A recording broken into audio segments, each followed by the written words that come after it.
All right, y'all. Here's how to help support the show. Donate $50 or more to the Libertarian Institute at libertarianinstitute.org, and you get a signed copy of my new book, Fool's Errand, Time to End the War in Afghanistan. I'm actually on my way to the post office right after this to go mail out a bunch of them today. Also, anybody who donates $200 or more to this show at scotthorton.org or the Libertarian Institute at libertarianinstitute.org, you get a free lifetime, a bonus complimentary gift of a lifetime subscription to Listen and Think audiobooks, libertarian audiobooks at listenandthink.com. Sign up for the feeds of this show at scotthorton.org. Check me out on patreon.com. You can donate per interview at patreon.com. Again, go to scotthorton.org/donate if you want to do single donations, or if you want to sign up for a monthly subscription donation of $5, $10, $20, or $50 or $100 million, or whichever you got, would be great if you'd like. Shop Amazon.com via my link, also at scotthorton.org. Give me a good review on iTunes or Stitcher. Give me a good review on Amazon for the book if you read it and you liked it. Oh, and check out the show notes, because Damon is doing a great job writing up the show notes for each of these interviews, and they're all posted, of course, at libertarianinstitute.org and at scotthorton.org. War is the improvement of investment climates by other means, Clausewitz for dummies. The Scott Horton Show. Taking out Saddam Hussein turned out to be a pretty good deal. They hate our freedoms. We're dealing with Hitler revisited. We couldn't wait for that Cold War to be over, could we? So we can go and play with our toys in the sand. Go and play with our toys in the sand.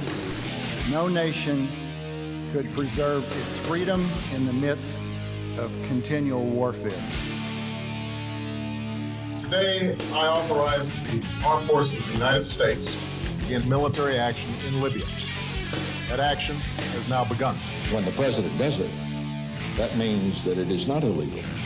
I cannot be silent in the face of the greatest purveyor of violence in the world today, my own government.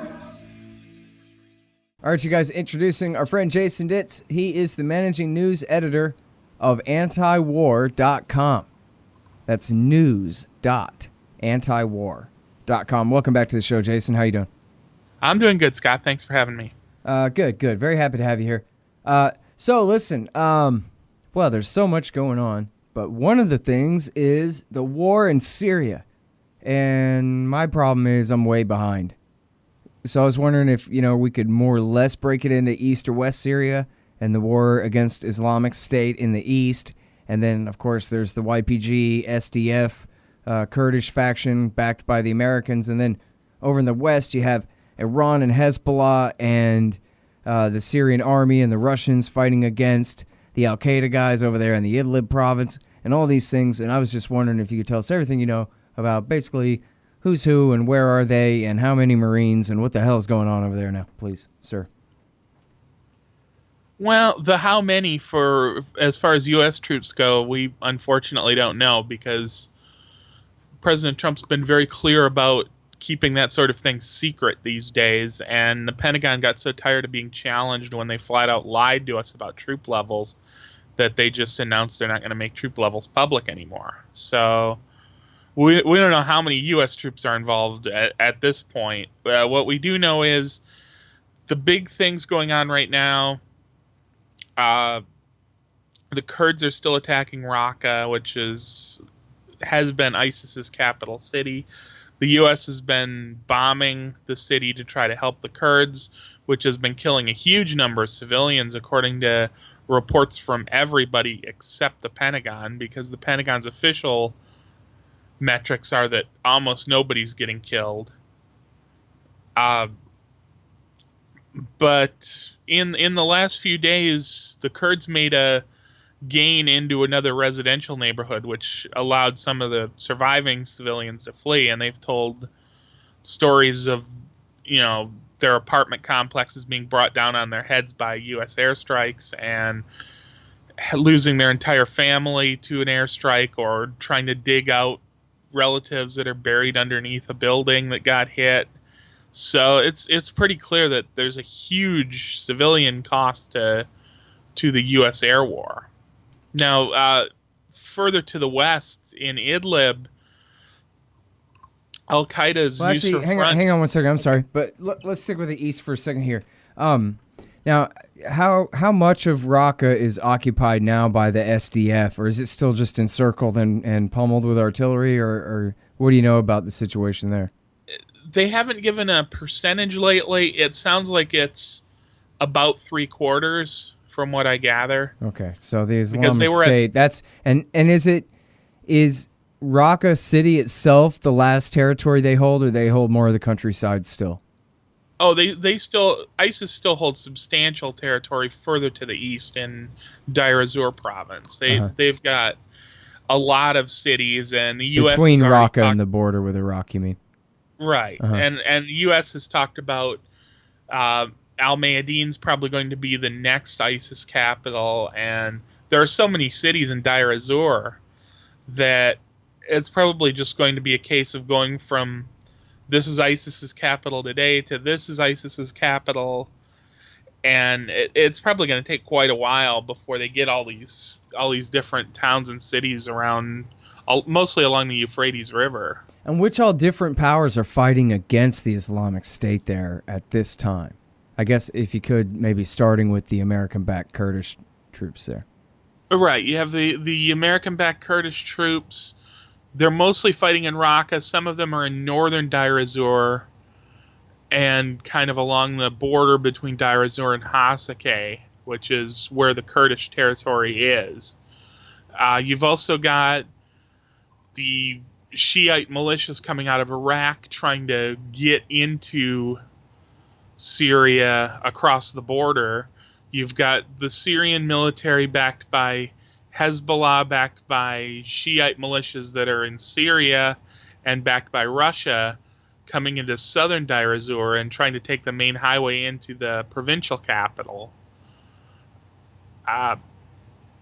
And you've also got, to a lesser extent, some U.S.-backed rebels that are a little farther to the south that, although the U.S. told them they want them all to go into Jordan for the time being, it doesn't sound like they've all done that, and there's still some rebels kicking around down there in the area near the Jordan border.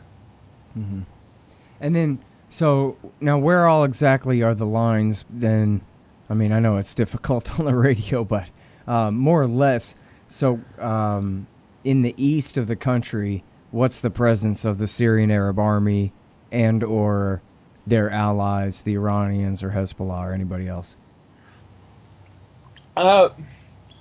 There is no hard and fast rule for where anyone's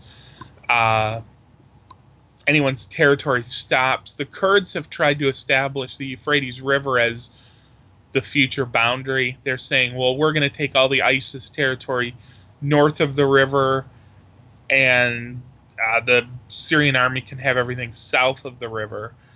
But in practice, the Kurdish forces are nowhere near the river in Deir ez-Zor. So there have been a lot of cases of Syrian forces fighting along the river and trying to take both sides of the river. And of course, this being the middle of the Syrian desert, that's where all the towns and cities are. They're just,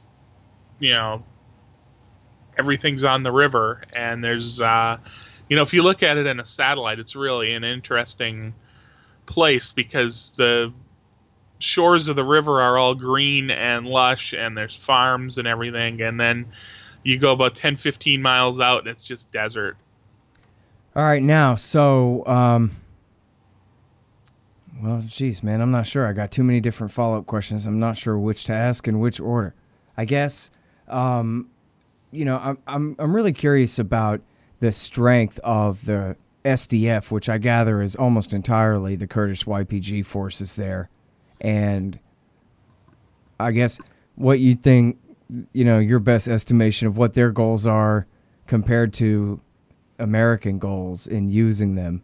In other words, sometimes it seems like the Americans really don't want them to have too much autonomy and create too much problem with the Turks and even later, I don't know if they care with the Syrian government in Damascus. But at the same time, it's also sort of seemed like the Americans want them to really expand and do all the grunt work in rousting the Islamic State out of all the territory that they hold there. But then, so that could come with the consequence of further backlash. And I know there have been at least some claims, I don't know how credible they are, that the Kurds were actually cleansing villages of civilians, of Arab civilians, and expanding the size of Syrian Kurdistan there. It always seemed to me like they didn't really have those ambitions, and it was more like the Americans were getting them into trouble in a way and helping them expand their influence too far. Like, they'd be crazy to try to occupy Raqqa and stay there and try to, I mean, I guess if they cleanse the city, technically they could. But otherwise, if they don't, if the population of Raqqa's staying, then the Peshmerga, not the Peshmerga, but these YPG forces are not going to be their new police. So I just wonder, they're basically caught between a lot of rocks and hard places here, and it seems like maybe they're being used beyond their capacity or beyond or to an end state that won't be sustainable, something like that. I don't know. What do you think of all that?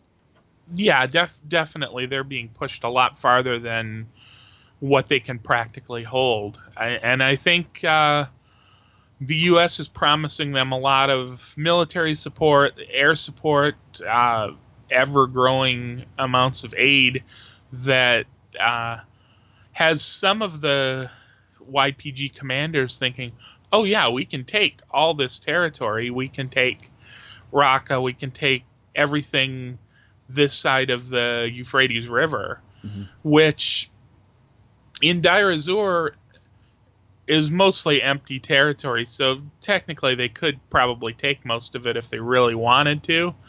But there's also nothing really there. So there's not really a benefit to doing it. Interestingly, though, Turkey's been very clear they don't like the idea of the Kurds expanding their territory at all. Right. They've also said in the past that they consider the red line to be the river, and they say they don't want the Kurds on the other side of the river, which has been more of an issue in places like Manbij, where earlier in the war, the U.S. helped the Kurds take over ISIS-held Arab cities that were on the opposite shore of the river. And the U.S. assured Turkey, the Kurds aren't staying, but eventually the Kurds decided that they were staying, and that's been the case everywhere else that the YPG has gone. They come in, they take over. There are some very minor Arab groups, especially in Raqqa. There are a few very trivially small groups that are supposedly part of the SDF, which I think the Kurds are envisioning are going to be kind of their puppet government for Raqqa to give the appearance that it's not a Kurdish occupied territory. But there's no way this is sustainable. And we've seen in the past with the U.S. and rebels, especially in Syria, that the U.S. has huge ambitions for them taking over massive amounts of territory, but at the first sign of inconvenience, they're just going to cut them loose. And at that point, there's no way the Kurds are going to be able to hold all of this. So, yeah, I mean, that's what makes the most sense, right, is that these Kurds are just getting ready to be stabbed in the back by the Americans as soon as they're done being useful. We're going to choose the Turks over them again as soon as they're done with the Islamic State. Because it doesn't really make sense, does it? They don't need the Kurds to block their Shiite Crescent land bridge or whatever, because even if they just leave the Sunni Arab population and the, well, I don't know. I guess maybe that is their only option, because otherwise it would be the SAA that takes over Raqqa, huh? Yeah, but I mean, the southern part of Deir ez-Zor province and the route through the south is already Syrian Arab army controlled anyway. So realistically, there already is a bridge. Pardon? All the way to Iraq, it is? Yeah. Yeah, there are. I mean, it's not. Oh, by the way, I meant to ask you before: are Iraqi army and Shiite militia forces and Iranians, Quds forces, and so forth there in Iraq, and/or the Americans, are they already crossing the border into Syria as well? Or they're still busy in Tal Afar and other places there in the west of Iraq? For the most part, they're still busy, although some of the Shiite militias in Iraq have crossed over. And the U.S. has a very odd stance on that because they've been close allies to those Shiite militias so long as they're in Iraqi territory fighting ISIS and killing Sunnis. But basically, the minute they cross that border, then they become the enemy and they become Iranian-backed Shiite terrorist groups, and suddenly they're... I swear to God, we had this exact conversation. You and me had this exact conversation 4 years ago about how America was helping the Iraqi Shiite government use drones against al-Qaeda forces there to chase them into Syria, where they're the good guys, and we're using the jihadists there against the Syrian army. This is in the lead up to the creation of the actual Islamic State. Anyway, I'm sorry. It really did, and it's really, they still haven't learned their lesson. It's still this. These are two separate countries, even though it's just realistically that border is gone. That's just desert and. Mm-hmm. Yeah. Well, all right. So now tell me all about Jolani's men in Idlib province. That is Ayman al-Zawahiri's men, the al-Nusra Front, or whatever they call themselves this week there. Yeah, I think it's Tahrir al-Sham or something like that is their official name now. Of course, they're still the Nusra Front, and they're still al-Qaeda. Zawahiri came up with this idea that the Nusra Front's having a hard time finding allies because they're technically al-Qaeda, and the U.S. doesn't like that. So they just said, well, you guys go ahead and change your name and pretend you're not part of al-Qaeda. And he was very public about it, that you should make a public but not a real split, like this fake little thing just to trick the Americans. And even though he basically announced that as his official plan, it worked, and the U.S. very much was tricked.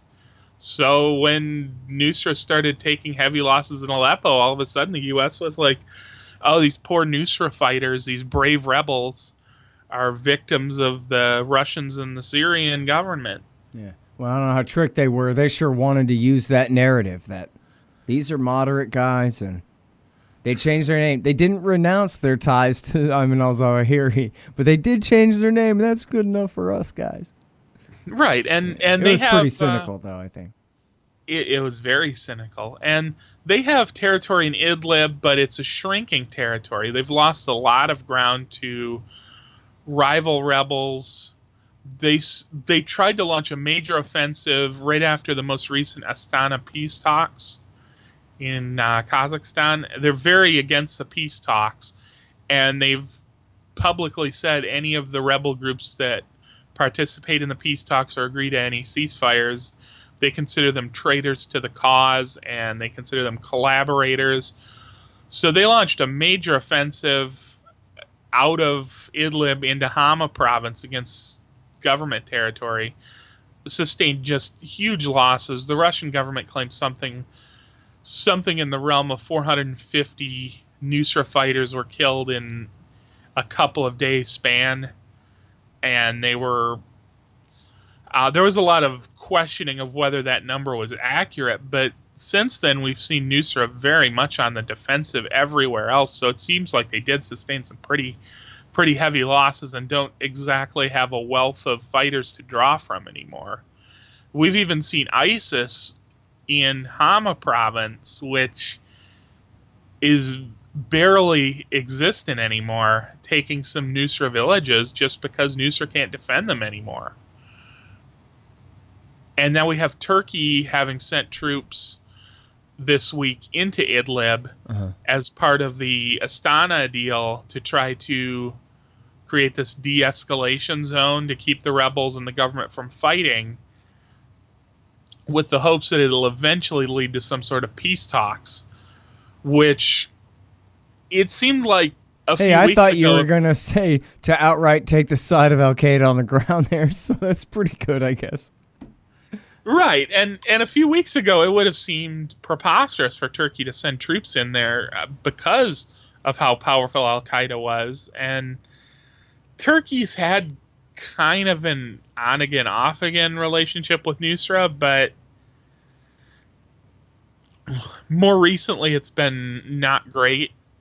And now they're going in, they took the border crossing when they came in, announced that it's under the control of a Syrian opposition faction that's basically, I mean, they're based in Istanbul. They're basically funded by the Turkish government. Turkey's backing the other rebel factions and trying to get the ones that are still allied with Nusra to switch sides, just because Nusra is a losing battle at this point. So I think a lot of people are seeing Nusra as just, as far as a faction that holds a lot of territory or is a serious part of the rebellion, as kind of on the way out. And I'm sure there'll still be an insurgency, and they'll still be conducting suicide attacks and the like, but they probably aren't going to be a major player for much longer.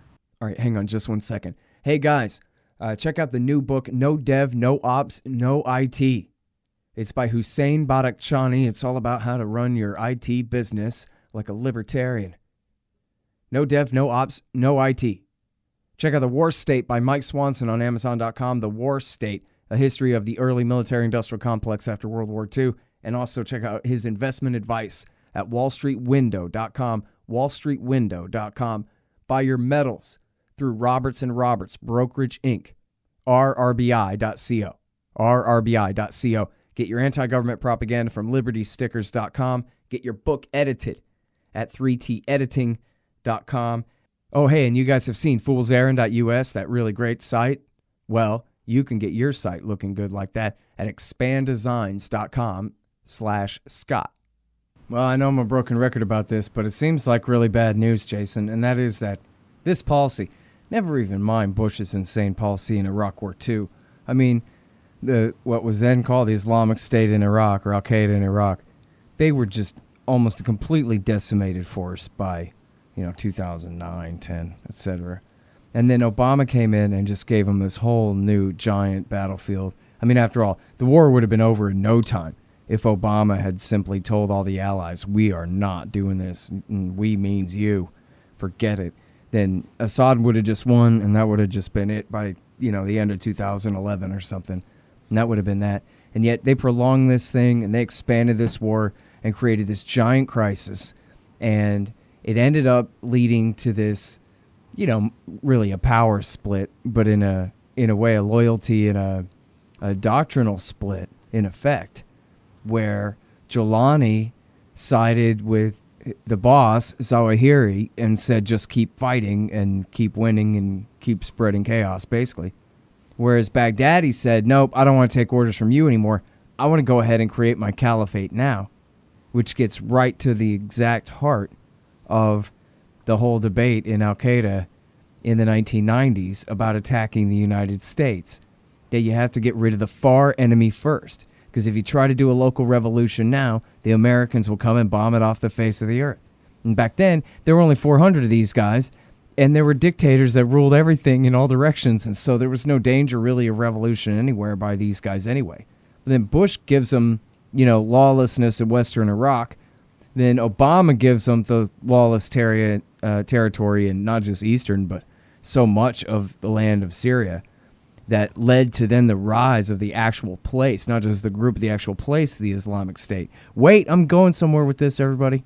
And then in 2014, oops, our policy blew back in our face so bad with the creation of the Islamic State. Now we got to again take Iran's side, as we talked about, Iran and their Shiite allies in Iraq to fight Iraq War III, now to rouse the Islamic State out of Western Iraq, and as we're talking about here, Eastern Syria. And then they've done what? They've proven Zawahiri right, that you can't create a caliphate now. Even if George W. Bush and Barack Obama give you the space to create your caliphate, that same Obama will turn right around and bomb your caliphate off the face of the earth again.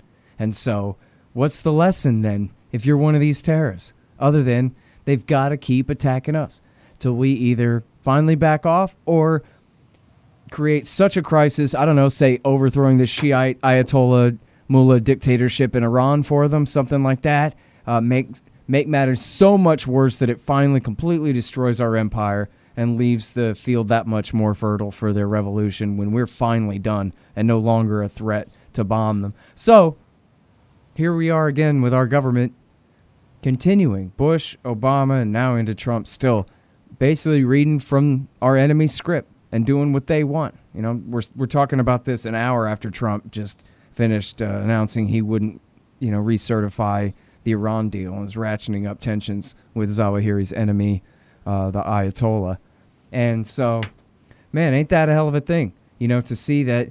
And I guess it, and as you just said, now I'm getting back to my point that I was really trying to make. As you just said, well, geez, Islamic State and now Al-Qaeda too in Syria, they don't really control any territory anymore.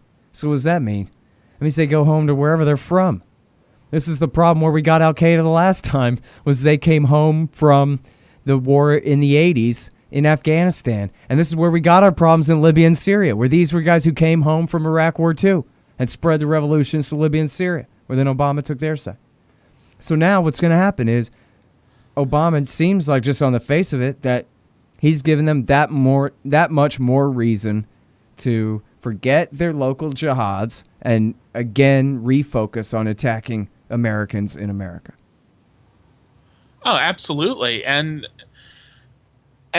President Trump is playing into their hands so completely that it's almost ridiculous. I mean, the Trump administration, of course, their answer to the terrorists going home thing has been from the start that their expectation is there won't be any survivors to go home, that they're just going to literally kill every single ISIS fighter in Iraq and Syria, and that'll be the end of it because they'll all be dead, which of course doesn't work. And besides not working, also sounds really, really ghoulish, the idea that you're going to win a war through just complete massacre of the other side, which I don't think that's worked as a war strategy since caveman days. The idea that you can literally kill everybody else and then you win. But the Trump administration seems to just, they come up with these little ideas that obviously aren't going to work, and then they stick with them till the end.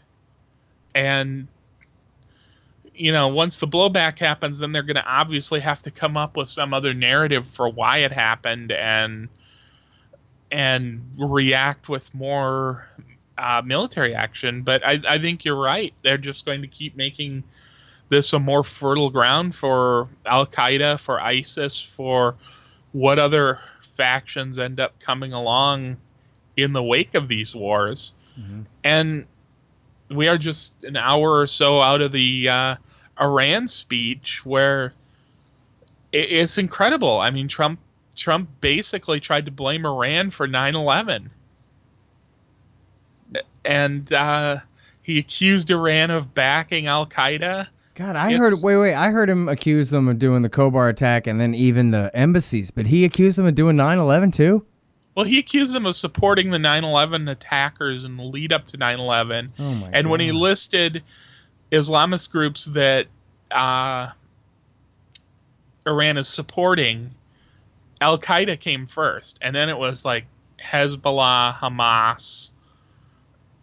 But Al-Qaeda was number one on the list. Who even wrote that speech? I mean, did McMaster and the National Security Council approve that? I mean, I know they hate Iran, but are they that sloppy? I mean, this is Scooter Libby level nonsense here now. Yeah, I mean the restaurant plot was dumb enough. Right, yeah, exactly. That was... I mean, there was sort of something there. It probably wasn't the Iranian government. I think everyone's pretty much set on the fact that was just some mentally ill guy who thought he was going to kill. If anything, he was on the phone with somebody in Iran, but it seemed more likely they were talking about drugs than any assassination at some restaurant. A guy who wasn't even a prince. An attack that made no sense whatsoever, even on the face of it, Right. But now, I remember you and I talking about a story that you wrote about the FBI saying, oh, yeah, no, we actually have not been keeping track of Americans who've gone off to Syria, obviously through Turkey to go to Syria to go fight against Assad. Because, again, America was on their side. And in fact, I think you and I talked about this one at the time, too, where there was a kid who was arrested. I guess when he came home, he was arrested and prosecuted. Or maybe he was actually arrested and prosecuted before he left to go and fight. And his defense was, but he was recruited by the CIA to go fight. It's not fair that the FBI... Remember? And his father was going, no, I met the guy, It was not, this is not cool. And I don't know if that was actually true or not, but it sure seemed plausible enough at the time. And so, but then, yeah, that one story was that the FBI, there was no manila folder that was, their best estimate of which all Americans had ever gone over there, who at least are going to need a good talking to when they come home, right? After going over there to fight with al-Nusra or the mythical moderates or whichever group, the cannibals or the child beheaders or whichever, Right. They started talking about how closely they were keeping tabs on them very late in Obama's last term in office, when it started to be clear that this was going to be a problem someday. But realistically, there were so many people that had already gone. They didn't really have a good number of how many had left, who they were fighting with, any of that stuff. So they were starting way too late. Then they're never going to have reliable information. And realistically, the FBI and the CIA do so much recruitment on behalf of ISIS on the idea that, we're going to create a fictional ISIS plot and then have an excuse to arrest this guy. Mm-hmm. It's hard to tell when they're really recruiting for somebody and when they're just trying to entrap somebody. Right. Yeah, boy, what an unfair entrapment, right? Your FBI informant tells you he works for the CIA. Obama's supporting the moderate rebels. You're going to go join the moderate rebels. They're called the al-Nusra Front. And then, right, what an entrapment, man. That's so unfair. I don't know. I presume the innocence of the accused in that case. I don't know exactly. Right, and you had John McCain going over there and meeting with all these people. But yeah, there's going to be dangerous guys coming back. I mean, we've seen this beginning in 2013. There was a guy who was a veteran of the Syrian jihad who came and shot up a Holocaust museum in Brussels, right? That was the first. And there's been, I don't know, 24 something relatively minor, but still actually pretty damn horrible terrorist attacks in Europe by people who are connected one way or the other with the Syrian jihadists. ISIS or the al-Nusra Front.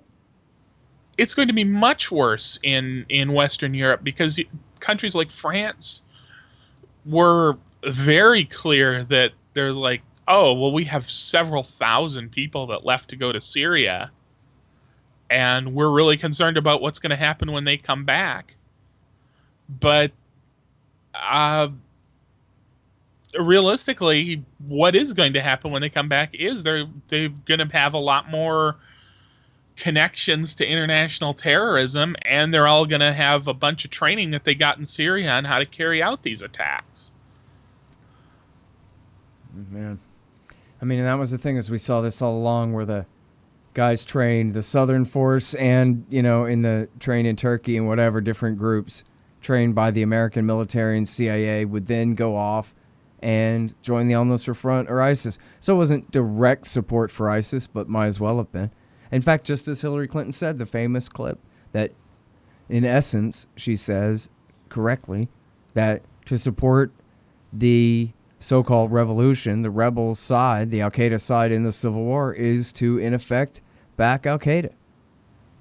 She told that to CBS News in 2012. Zawahiri has endorsed the revolution in Syria. Are we backing Al-Qaeda in Syria? So, yeah, sorry, but when we look at good moderate forces to put in power, we don't really have anybody to use to do it. We're kind of out of options here. And she was actually spent the rest of that year hawking it up, trying to make it worse.